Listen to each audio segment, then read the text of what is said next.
وہ میں اب کیا اس میں رہنمائی کروں؟ یہ اس طرح کے پروگرام، میں پروگرام کی کوالٹی کی بات نہیں کر رہا، میں ٹائم کی بات کر رہا ہوں. یہ بہت گہری، بہت طویل بحث ہے، تو اس میں نہیں ہو سکتا. میں نے بتا دیا یہ 3 لفظوں کو اگر یہ فرعونیت، قارونیت اور حمانیت کا مطلب جاننا یہ چاہ رہی تھی. قصور نہیں اس کو. آپ درست بات کریں، بالکل درست بات کریں، لیکن جاننا یہ چاہ رہی تھی اب جب یہ سچویشن آ کھڑی ہوئی ہے سسٹم، کیا آپشنز ہیں ہمارے پاس؟ سسٹم. ٹھیک ہے. پہلی بات یہ ہے کہ پہلی بار نہیں کھڑی ہوئی، آپ کی پوری تاریخ ہے. میں 1400 سال کی تاریخ کی بات کر رہا ہوں. آپ سنو نا، خارجیوں سے شروع کرو. There are reasons. لوگوں کے پاس ککھ بھی نہیں ہے، دے کین بی ایکسپلائٹ. یہ رہبانیت ہے ساری. پریکٹیکلی اسلام جو اوریجنل جینوئن خوبصورت اسلام ہے، اس میں تو اس طرح کی چیزوں کی نہ گنجائش ہے نہ وجود ہے.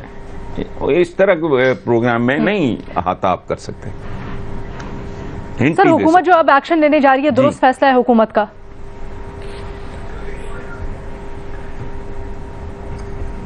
یہ کوئی فیصلہ درست ہو ہی نہیں سکتا. آپ کو پتہ ہی نہیں ہے مسئلہ کیا ہے. فیصلہ آپ نے کیسے نہیں ہو سکتا؟ ٹھیک ہے، ٹھیک ہے. آپ جانتے نہیں میرا مرض کیا ہے. اسی لیے رہنمائی چاہ رہی تھی آپ نیک دلی سے، خوش نیتی سے جو مرضی کرو، نہیں ہو سکتا. جی میں عرض کر رہا ہوں، آپ بالکل درست اسلام کی تو چھوڑیں، آپ مسلمانوں کی تاریخ چھوڑیں. اور جو آپ علاج، آپ بالکل درست کہہ رہے ہیں. میں نیائی صاحب کے پاس یہ پوائنٹ لے کے جانا چاہتی ہوں. نیائی صاحب، جو حسن صاحب نے بات کی بالکل اپنی جگہ بجا، لیکن اس وقت دیکھیں ہمارے سامنے جو صورتحال ہے، ایک طرف حکومت کہتی ہے جی سیاسی مقاصد کے لیے قانون کو ہاتھ میں لیا جا رہا ہے، اور یقیناً بے شک ہم نے دیکھا ہے لوگوں کی زندگی اجیرن ہے، لوگوں کو اسپتال پہنچنے میں مشکل ہو رہی ہے، سڑکیں بلاکڈ ہیں. دوسری طرف ہم نے پھر یہ بھی دیکھا ہے کہ جی مولانا فضل الرحمان نے آج کہا ہے کہ جی حکومت خود دھرنے کرتی تھی، احتجاج کرتی تھی، آج کیسے ان کے اوپر تحفظات اٹھا رہے ہیں اور آج کیوں ایکشن کرنے کی بات کر رہے ہیں؟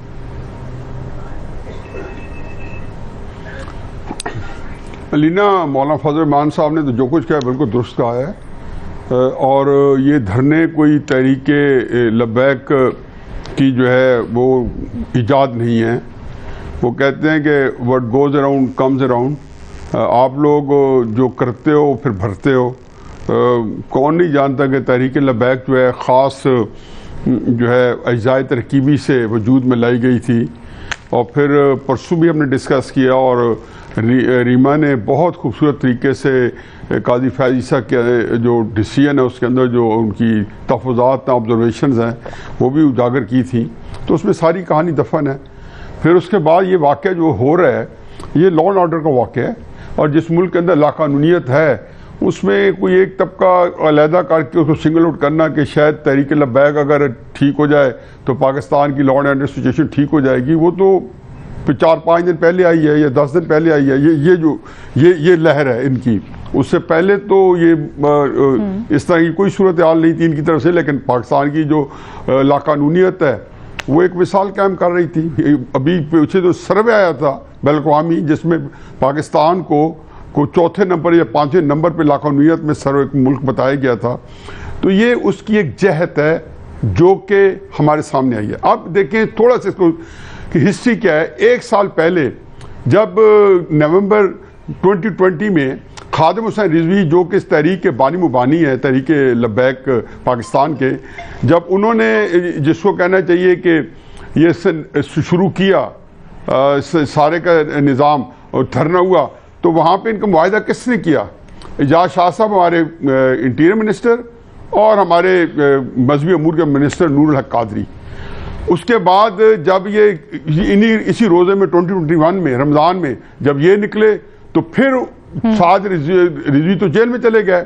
کیا کشت و خون ہوا، کتنے بندے کہاں، کتنے شہید ہوئے، کتنے باقی جگہوں پہ جان سے ہاتھ دھو بیٹھے. وہ ماڈل ٹاؤن کے تو ہم کبھی نہیں بھولتے، لیکن اس کا کبھی کوئی ذکر نہیں کرتا کہ جہاں پہ بھی کوئی سویلین پہ یا کراؤڈ پہ کوئی بے گناہ بھی مارا گیا یا نہیں مارا گیا. نیائی صاحب جو آپ کہہ رہے ہیں وہ بالکل درست، لیکن دیکھیں آئین اور قانون کی نظر میں تمام شہری برابر ہیں. سر اگر آج حکومت نے یہ فیصلہ کیا ہے کہ جی کسی کو ہم قانون ہاتھ میں نہیں لینے دیں گے، تو کیا آپ اس کی حمایت کر رہے ہیں؟ نہیں، میں حمایت نہیں کر رہا. میں تو یہ کہہ رہا ہوں کہ حکومت نے، دیکھیں آپ کے کوئی الفاظ کی ویلیو ہے یا نہیں ہے. ایک معاہدہ کرتے ہیں خادم رضوی صاحب کے ساتھ جو کہ انٹیریئر منسٹر ہیں، وزیر وہی ہے نا قانون کا، ہمارا جو چیف ایگزیکٹو ہے. سارا کچھ جی. اس کے بعد دوسرا معاہدہ کرتے ہیں جو شیخ رشید صاحب جیل میں جا کے، اس سے پہلے کرتے ہیں روزوں میں. اب جیل میں جاتے ہیں تو کیا انہوں نے کہا خوشیاں مناؤ، منگل کو سب اچھا رپورٹ ہوگی، کنٹینر ہٹ جائیں گے. یہ ان کے الفاظ ہیں جو انہوں نے اسی اتوار کو پریس کانفرنس میں بتایا کہ یہ کرو. اچھا یہ ساری باتیں جب ہو رہی ہیں تو اس کے بعد اب آپ یہ ہے کہ اور پھر اس کا تاثر کیا دیا کہ فرانس کا جو سفیر ہے وہ تو اس لیے وہ کیا کہتے ہیں کہ وہ معطل ہو گئی ہے کیونکہ وہ تو سفیر ہے ہی نہیں. میں تو ان کی وضاحت دیکھ کے کہ وزیر آپ کا داخلہ جو کیا وضاحتیں دے رہا ہے، پھر وہ فرما رہے ہیں جی کہ جو کالعدم ہے یہ آپ لفظ استعمال کریے. شیخ رشید صاحب نے تو کہا کہ وہ کالعدم ٹیکنیکلی نہیں ہے، یہ ان کے اپنے الفاظ ہیں. پتہ اس کے باوجود آپ کیوں کالعدم کہہ رہے ہیں جبکہ وزیر داخلہ کہہ رہے ہیں کہ ٹیکنیکلی ہم سپریم کورٹ میں گئے نہیں، وہ الیکشن لڑ نہیں رہے. یہ کچھ 4 دن پہلے فرما رہے ہیں. تیسرا مطالبہ ان کو یہ تھا کہ پاکستان کا سفیر جو ہے فرانس سے واپس بلا لیا جائے. یہ جو معاہدہ ریٹن ہوا ہے کیونکہ ٹیکنیکلی سپریم. ہاں اب اس کے ساتھ دیکھیں آپ اس کو حل تو یہ ہے کہ جب آپ نے 2018 میں حل ڈھونڈوایا تھا اور ان کی ٹرم سے ڈھونڈوایا تھا تو ان کو خون لگا ہوا ہے. اس کے بعد آپ نے خود معاہدہ کیا 2020 میں، پھر 2021 میں روزوں میں کیا، اسی رمضان مبارک میں کیا، اور وہ پھر اسی معاہدے کے عائدہ کے لیے وہی آ رہے ہیں. اب تو چیزیں دیکھیں ایگریویٹ ہوں گی. یہ جب آپ چیز کوئی مونسٹر کریٹ کرتے ہیں، افریت آپ بناتے ہیں تو افریت جو ہے وہ پھر اپنا بھی اس کا اپنی کورس آف ایکشن لیتا ہے. یہ افریت جو ہے اس کا خالصاً تعلق جو ہے وہ حکومت کی اپنی اور حکومت ان کی عاقبت نادیشی کی وجہ سے یہ وجود میں آیا ہے. تو آپ میں نے کہا نا کہ what goes around comes around, جو آپ نے کی ہے آپ اس کو بھگتیں اور اس کے بعد ان کے ساتھ سمجھوتا کریں. کیونکہ آپ تو سوائے خون خرابے کے جب وہ یہاں لاہور میں آپ کو توڑ کے چلے گئے، مرید کے میں سے آج قافلہ چل پڑا ہے اسلام آباد میں، آپ محمل کے پاس لے کے جاتے ہیں آپ کا پوائنٹ کہہ چکے ہیں کہ ہم قانون کے آنی ہاتھ سے نپٹیں گے، لیکن قانون کا آنی ہاتھ پسوا ہو جاتا ہے اینڈ آف دا ڈے. اچھا محمل، نیائی صاحب کی آپ نے گفتگو سنی، کہتے ہیں مولانا جو کہہ رہے ہیں بالکل درست کہہ رہے ہیں. کہتے تو ہیں قانون کے آنی ہاتھوں سے نمٹیں گے، لیکن اس کے بعد 2018 کی مثال ہمارے سامنے ہے، جو کیا اب وہ بھگت رہے ہیں. کیا نیائی صاحب کی بات سے اتفاق کرتی ہیں آپ؟ دیکھیے میں اس بات سے اتفاق نہیں کرتی کہ مولانا جو کہہ رہے ہیں وہ صحیح کرے. وہ بھی مذہب کے نام پر ہی سیاست کر رہے ہیں اور مذہب کے نام پر سیاست نہیں کرنی چاہیے. اس طرح کی جو پالیسیز ہوتی ہیں، اس طرح کی جو سیاست ہوتی ہے وہ بڑی ڈینجرس ہوتی ہے. اور علینا اس پہ میرا آپشن نہیں کا ہے، اس کی وجہ یہ ہے کہ ہماری ایک ہسٹری رہی ہے کہ ہماری حکومتیں، سیاسی جماعتیں، ریاست جو ہے وہ ایک اپیزمنٹ پالیسی ہے. جب تک ایسی جماعتوں کی جب تک یہ اپیزمنٹ پالیسی نہیں ختم ہوگی، جب تک ہم یہ کنفیوژن نہیں دور کریں گے، تو تب تک جو ہے وہ یہ اس طرح کے معاملات سے پرماننٹ مستقل، کیونکہ جو بات ہے سوال کے اندر، تب تک ہم نمٹ نہیں سکتے. اب آپ دیکھیے کہ جب کہا یہ جاتا ہے، اس طرح کے بیانات آتے ہیں کہ جی ہمارا آبجیکٹو تو سیم ہے لیکن طریقہ فرق ہے، اور پھر ہائیسٹ لیول پہ معاہدے کیے جاتے ہیں بار بار. آپ کو پتہ ہے ان کے ساتھ پی ایل پی کے ساتھ کتنی دفعہ معاہدے ہو چکے ہیں.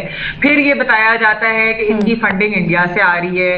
یہ ایسے ہی ہم نے ٹی ٹی پی کے ساتھ بھی دیکھا کہ ان کے اوپر بھی یہی تھا کہ این ڈی ایس اور افغان گورنمنٹ اور انڈیا فنڈنگ کر رہے ہیں، پھر آپ کے بعد میں پتہ چلتا ہے کہ جن سے آپ نیگوسیشنز بھی کر رہے ہیں.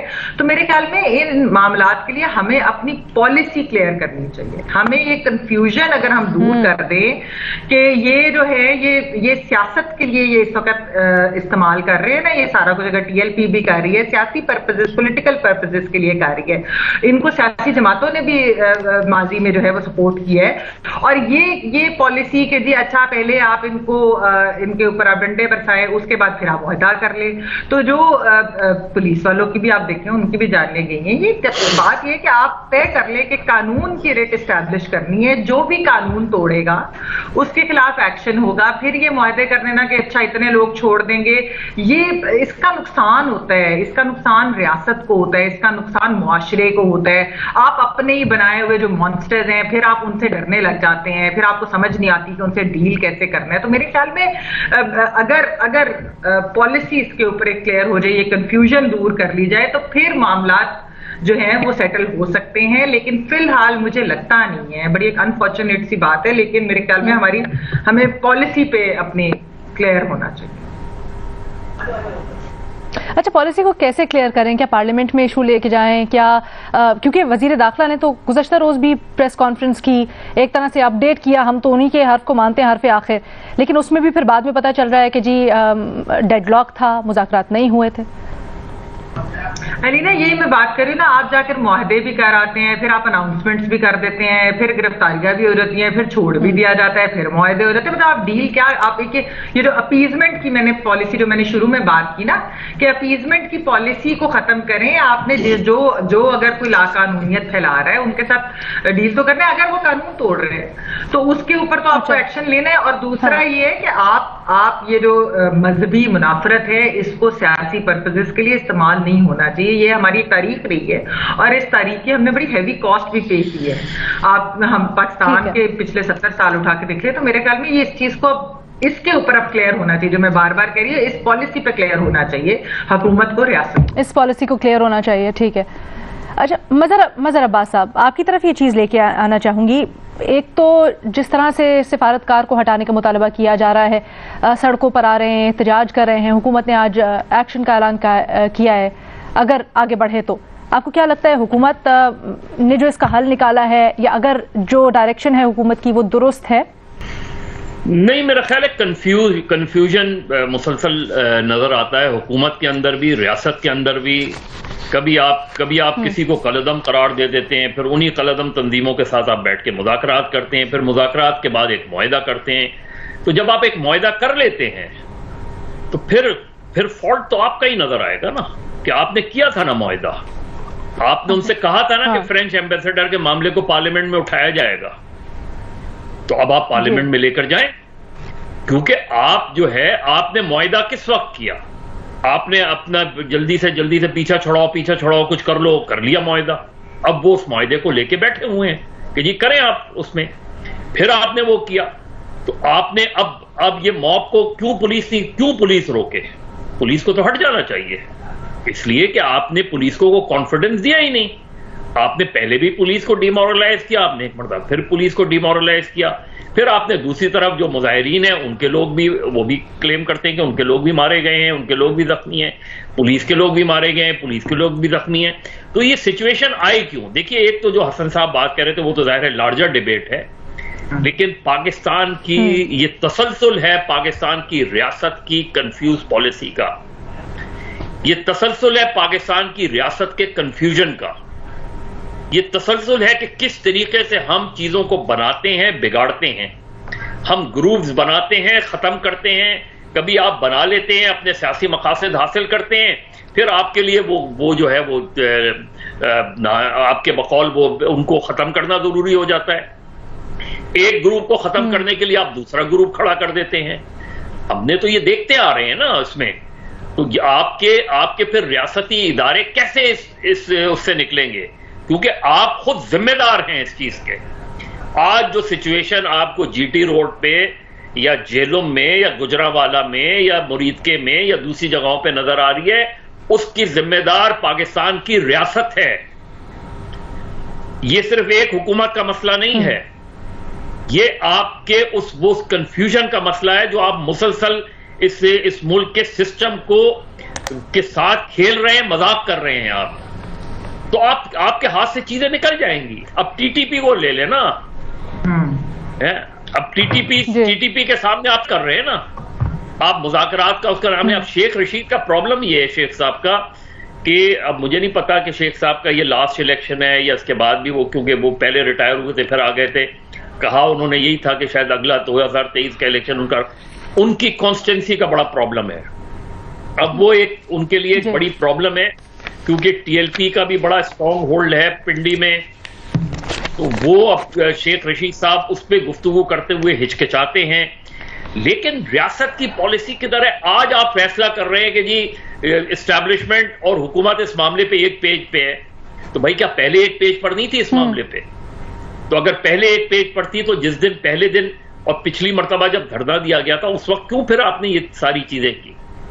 تو جب ہم پیچھا چھوڑانے کے لیے جلدی سے، جب ہم کنفیوژن کی بات کریں مظہر عباس صاحب، جب ہم کنفیوژن کی بات کرتے ہیں سر، یہ بھی بڑی کنفیوژن ہے. ایک طرف تو کہا جاتا ہے کہ ٹھیک ہے مذاکرات کریں، مذاکرات کے علاوہ کوئی حل نہیں ہے، لیکن پھر جب مذاکرات ہوتے ہیں تو پھر یہ بھی تنقید سننے کو ملتی ہے کہ جی جب کسی نے اتنی بری طرح سے مفلوج رکھا سسٹم کو، کسی نے قانون کو ہاتھ میں لیا تو ان کے خلاف تو ایکشن ہونا چاہیے تھا، مذاکرات کیوں کر لیے؟ تو یہ بڑی عجیب سی سچویشن اور کنفیوژن ہے. اس کے درمیان میں کوئی راستہ آپ کو نظر آتا ہے؟ کب ہوا یہ؟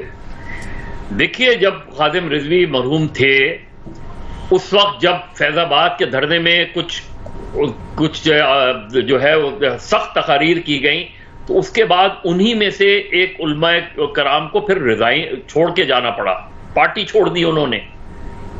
تو ہم بحیثیت قوم جو ہے یا بحیثیت ریاست ہم رد عمل کرتے ہیں، عمل نہیں کرتے، ہم ریئیکٹ کرتے ہیں.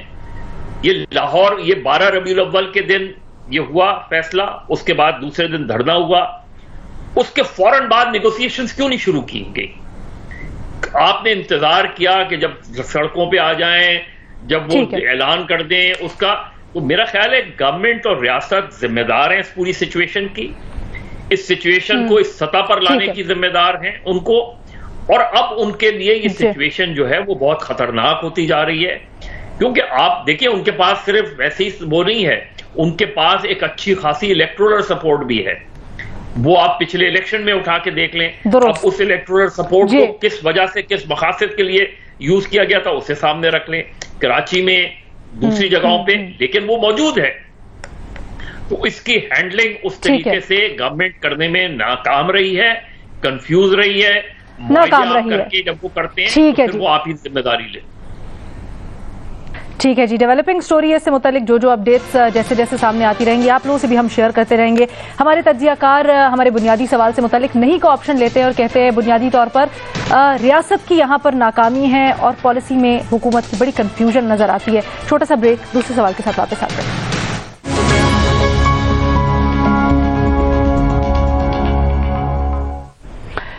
بریک کے بعد خوش آمدید جی. پنجاب کی سیاست کی تھوڑی سی بات کریں گے. مسلم لیگ نون کے پنجاب کے صدر رانا ثناء اللہ یہ دعویٰ کرتے ہیں کہ اگر مطلوبہ تعداد ملی تو پنجاب حکومت گرا دیں گے. انہوں نے کہا کہ 20-22 ووٹوں کا فرق ہے، بلکہ کمی ہے، اگر وہ پوری ہو جائے تو پھر عثمان بزدار نہیں رہیں گے، تحریک عدم اعتماد لے آئیں گے. انہوں نے یہ بھی بتایا کہ پنجاب میں پیپلز پارٹی کے ساتھ رابطے میں ہے اور اس سلسلے میں آگے بات چیت ہو رہی ہے. ساتھ کہا کہ اگر بزدار چلے جائیں تو نون لیگ اپنی حکومت نہیں بنائے گی پنجاب میں، بلکہ ہمارا جو مطالبہ ہے وہ شفاف انتخابات ہیں پنجاب میں بھی اور وفاق میں بھی، تو ہم شفاف انتخابات کی طرف جائیں گے. سیاسی طور پر درست نہیں ہوگا کہ اگر عدم اعتماد کی تحریک کامیاب ہونے کے بعد نون لیگ اپنی حکومت بنا لے. تو اب اپنے اینالسٹ سے ہم نے یہ پوچھنا کہ پیپلز پارٹی کے قمر زمان کارا بھی اس سے متعلق متعدد بار دعوے کر چکے ہیں. دوسری بار ہے کہ نون لیگ کے صدر پنجاب رانا ثناء اللہ نے یہ دعویٰ کیا ہے کہ تحریک عدم اعتماد لے آئیں گے اگر نمبرز پورے ہو جائے. تو اس ضمن میں کیا نون لیگ پنجاب میں تحریک عدم اعتماد کے لیے مطلوبہ ووٹ حاصل کر پائے گی؟ ہاں یا نہیں کے آپشنز ہیں ہمارے اینالسٹ کے پاس. محمل، آپ سے گفتگو کا آغاز کروں گی. پیپلز پارٹی نے تو دعویٰ کیا تھا، بلکہ متعدد بار دعویٰ کیا تھا کہ ہمارے پاس پنجاب میں نمبرز موجود ہیں اگر نون لیگ ساتھ دے. اب نون لیگ تو صاف صاف کہہ رہی ہے، کس بات کی دے رہی ہے پھر؟ علینا دیکھیں، بات یہ ہے کہ نمبرز کا تو مسئلہ نہیں ہے. مطلب ظاہری بات ہے نون لیگ اتنی بڑی جماعت ہے پنجاب کے اندر، وہ کچھ ناراض اراکین کو بھی اگر ساتھ شامل کرنا چاہیں وہ ان کے لیے مسئلہ نہیں ہے. مسئلہ یہ ہے کہ یہ مجھے نہیں لگتا کہ نون لیگ یہ کرنا چاہتی ہے، صرف پریشر ٹیکٹکس ہیں، یہ صرف یہ دکھانے کے لیے. لیکن اس کے اوپر میں ایک چیز ضرور علینا کہنا چاہتی ہوں کہ ویسے اس وقت بالکل یہ نہیں لگ رہا کہ کوئی بھی پارٹی جو ہے وہ انٹرسٹڈ ہے کہ وہ حکومت کو گرا کر، وہ بے شک پنجاب میں ہو یا وہ فیڈرل لیول کے اوپر ہو، کہ وہ حکومت کو گرا کر تو حکومت کو وکٹم بنا دے. کیونکہ وہ یہی بات ہو رہی ہے نا کہ 3.5 سال میں کیا کارکردگی رہی، بیڈ گورننس، انفلیشن، اکانومی، معیشت، یہ ساری باتیں ہو رہی ہے. تو کون سی پارٹی یہ چاہے گی کہ وہ پی ٹی آئی کو سیاسی فائدہ دے یہ کر کے اور خود جو ہے وہ سیاسی نقصان اٹھائے اگلے الیکشنز میں جانے سے پہلے؟ اور ویسے ہی میرے خیال میں ان ساری سیاسی جماعتوں کو یہ بات اب طے کر لینی چاہیے. یہ جو لانے اور ہٹانے کے چکر میں لگ جاتے ہیں نا 6, 8, 10 مہینے، سال بعد، 2 سال بعد، یہ ختم کرے. یہ حکومتیں جیسے بھی آئیں، جس بھی